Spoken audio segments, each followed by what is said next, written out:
ফেসবুকে ঢুকলেই চাচা হেনা কোথায়, হেনা কোথায়। আরে ভাই, হেনা কোথায় সেটা জেনে তোমার কি লাভ?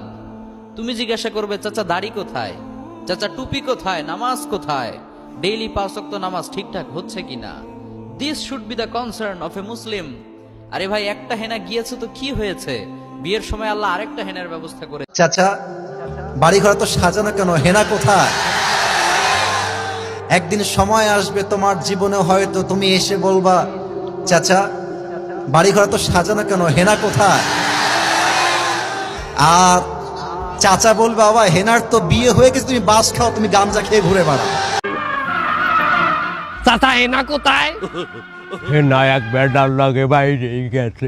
লম্বা বুঝাও আমারে, মাউয়ার বহালে বাড়ি ঘর তো সাজানো গোছানো কেন? চাচা একজনের বিয়া। কার বিয়া? আমার বিয়া। কি বুঝলাম না। ও বাবু, হেনার মায়ের ছোটকালে বাইরে যাওয়ার পর হইতে জানো কেন?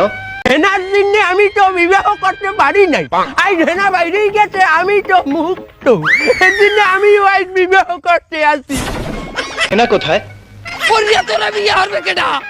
হেনা যে পোলার লাগে বাইরেই গেছে, আর মায়ের রে আমি আবার ভাগাই আনছি। মানে উঠবি শুনলাম তুই যে আমার মাইয়া ভাগাই লই যাবি, তোর মায়ের রে আমি বিয়ে হলমু।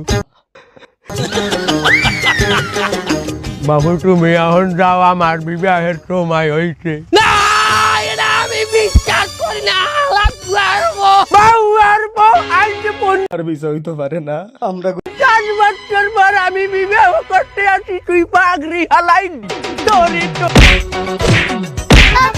আমাকে ক্ষমা করে দাও।